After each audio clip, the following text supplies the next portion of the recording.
Ukisoma Mwanzo 37 mstari wa 28 na mstari wa 31, wana wa Israeli walimtoa Yusufu sadaka kwa miungu ya Wamisri kwa kumuuza. Wakampiga bei kwa Wamisri, wakatoa sadaka ya mbuzi kwa niaba ya Yusufu. Wakati Yusufu anakwenda, wao hapa wanachinja mbuzi. Baba yake mzee Yakobo alipoiona ile damu kwenye kanzu ya mwanaye, akaanza msiba. Kwa kitendo cha wana wa Yakobo kumuuza Yusufu kwa Wamisri na kutoa sadaka, maana yake ni nini? Walibeba nila ya Misri kupitia Yusufu. Yusufu mwenyewe alikuwa mali ya Farao. Na we mtu wa Mungu, leo kataa kuwa mali ya watu wengine, uwe mali ya Bwana. Chapa makofi ya shangwe na vigegere.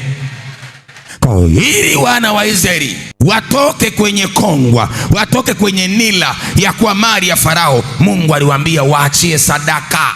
Farao anawashikilia kiarari, na wao wanatakiwa kumkataa Farao kiarari. Na leo tutakataa mizimu kiarari, mapepo kiarari, madhabahu za ukoo tunazikataa kiarari, sio kibabe.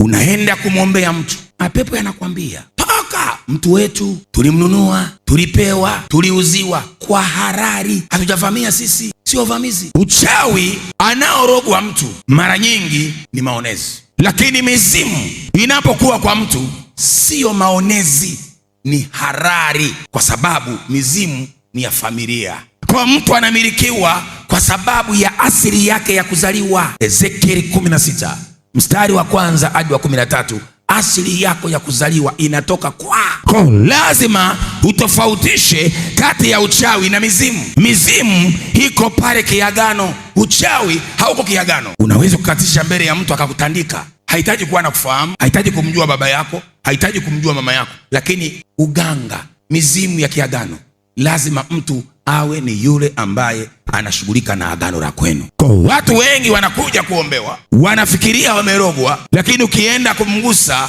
unakuta hajarogwa, ni mambo ya kwao. Sasa kama wewe una mambo ya kwenu, usitumie ubabe, tumia kanuni. Leo nakufundisha kanuni ambayo itakusaidia kuachana na madhabahu za kwenu. Kwa kuna watu wamebebeshwa nila kwa sababu ya agano la kifamilia.